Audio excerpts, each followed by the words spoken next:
안녕하세요. 오늘은 이 중년 비만에서 벗어나는 555 법칙에 대해서 알려드리겠습니다. 이 중년 비만 참 어렵죠. 뭐 20, 30대는 뭐 일주일만 굶어도 금방 한 3, 4kg는 빠졌는데 일주일 굶어도 원장님 1kg도 안 빠져요 이러는데요. 사실은 중년의 비만은 20대하고 다릅니다. 우리가 몸이 달라지는 만큼 제대로 다이어트를 해야 돼서 제가 가장 중요한 555 법칙을 알려드리는데요. 첫 번째 O는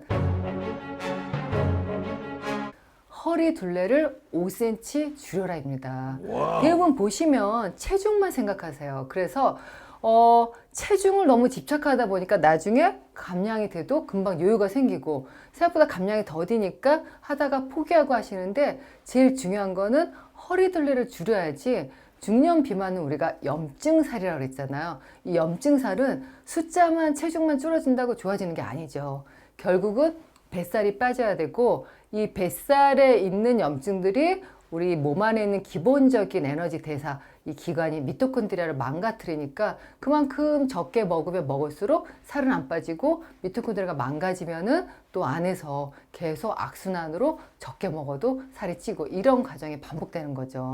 우리가 뱃살도 윗배는 주로 이제 딱딱한데 내장 비만이 있고 밑에 아랫배 좀 우리가 배꼽 밑에 잡았을 때 한 2cm 정도 이상 잡히면 그게 피하지방인데 피하지방은 어릴 때부터 쌓아온 거라 이거는 단순한 지방뿐만이 아니라 셀룰라이트라고 이 나쁜 염증 있는 지방 이런 것들이 같이 있기 때문에 식이 운동만 갖고는 안 빠지고 내장 비만이 고혈압, 당뇨, 고지혈증, 심지어는 유방암, 난소암 이런 암도 13개 이상의 암을 일으킨다고 하니까 반드시 5cm 이상 허리둘레에 집중해야 됩니다. 그럼 어떻게 빼야 되냐? 일단 복부 허리둘레가 감소되려면요. 우리가 바닷가에 배라고 생각하면 여기에 짐이 많이 있는데 심한 풍랑이 있으면은 배가 제대로 잘 굴러가려면 있는 짐들을 다 버리고 배가 균형이 맞아야겠죠. 마찬가지예요. 이 뱃살에 염증살이 빠지려면 우리 몸에 있는 과부하된 것들을 버려야 되기 때문에 그냥 일정하게 조금씩 먹는 것보다 기간을 딱 두고 소식을 하는 거다 아니면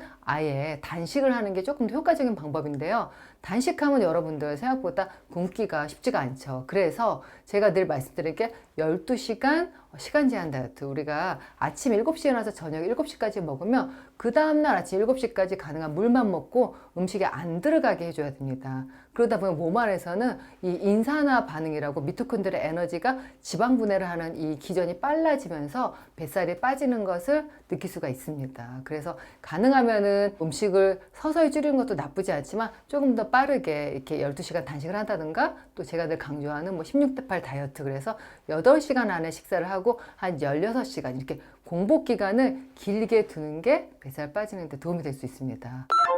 그리고 또 하나 중년 비만은 여성 호르몬의 문제인데요. 여성 호르몬이 떨어지면 식욕이 늘어나게 돼 있어요. 왜냐하면 여성 호르몬이 떨어지면 우리 몸에서 행복 호르몬 이 세로토닌이 떨어지는데 우리가 세로토닌은 행복감도 주지만 만족하는 식욕 포만감도 같이 오거든요. 근데 여성 호르몬이 떨어지다 보니까 이 세로토닌이 떨어져서 그러다 보니까 나도 모르게 아이스크림 먹으면서 위안이 되고 달달한 쿠키를 먹으면서 위안이 되는데 그게 배가 고파서 그런 것도 아니고 식욕이 막 늘어서 그런 게 아니라 이 세로토닌이 떨어지면은 그만큼 이 포도당이나 당분이 거기에 대한 갈망이 많아지게 됩니다. 그래서 이 중년 비만은 이 뱃살이 빠지려면 이 세로토닌 우리가 이 감정을 조절하는 이 세로토닌을 좀 잘 균형에 맞게 해줘야 되는데 트립토판이나 이런 영양제도 있고 또 이게 세로토닌이 너무 이렇게 감정 조절이 안 될 때는 여성 호르몬을 뭐 필요하신 분은 처방을 받을 수도 있지만 또 거기에 대처하는 이소플라본이라든가 조금 더 호르몬 조절에 집중하셔야겠습니다.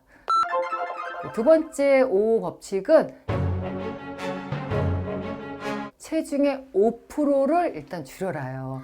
대부분이 오시면 원장님 저는 60kg대였는데 내지는 50kg대였는데 갑자기 70kg가 됐어요. 저 20kg 빼야 돼요. 이러시는데 빠져도 거기에 대해서 너무나 우리가 리스크가 크죠. 왜냐하면 중년에는 우리가 걱정할 게 탈모도 걱정해야 되고 또 골다공증도 걱정해야 되는데 너무 빠른 기간 안에 체중이 빠지게 되면은 지방만 빠지는 게 아니라 결국 근육이 빠지고 또 내지는 안에 영양 결핍으로 인해서 탈모도 심하게 되고 또 안에서 칼슘도 많이 빠지니까 뼈에서 칼슘이 빠지게 되면 여러분들 알다시피 뼈에 구멍이 송송 뚫리는 골다공증이 일어나는 거죠.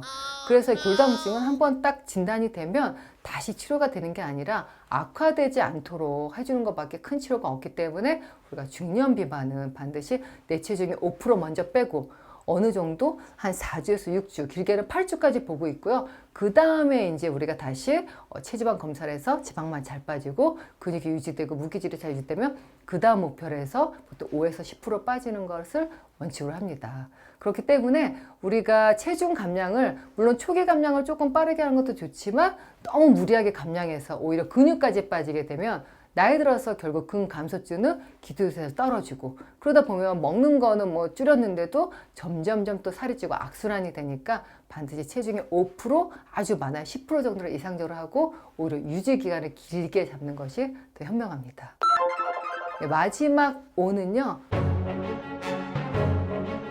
바로 탄수화물을 50% 이내로 드시라는 거예요. 2015년도에 제정된 한국인 이 권장 영양 섭취량이 탄수화물이 보통 한 55에서 65%, 그 다음에 이제 지방이 한 15에서 30, 또 단백질이 한 7에서 20%라고 하는데요. 요거는 그냥 적정 체중의 건강한 사람들의 영양소 섭취고 우리가 중년 비만인 분들은 탄수화물을 50% 이내로 줄이셔야 돼요. 근데 저한테 이제 상담 오시는 분들 보면은 원장님 전 고기는 안 먹어요. 저는 뭐 그냥 국하고 찌개 내지는 그냥 밥에다가 그냥 반찬만 좀 먹어야 하는데 그러다 보니까 주로 탄수화물의 70% 심지어는 80%까지 드시는 분들이 있어요. 누룽지만 먹어요. 죽만 먹어. 이런 분들은 다른 것들이 없기 때문에 오히려 탄수화물이 많으면은 그만큼 제가 인슐린 저항성이 생긴다 그랬죠. 인슐린은 우리가 먹은 당분을 세포 안으로 집어넣고 일을 하게 해줘야 되는데 탄수화물이 과다하게 들어오게 되니까 과다한 탄수화물이 결국 중성지방으로 바뀌고 지방세포로 가서 지방세포가 점점 늘어나다 보니까 뱃살이 늘어날 수밖에 없습니다. 그래서 이 중년 비만의 마지막 O는 탄수화물을 50% 이내로 줄이는데 그럼 어느 정도냐?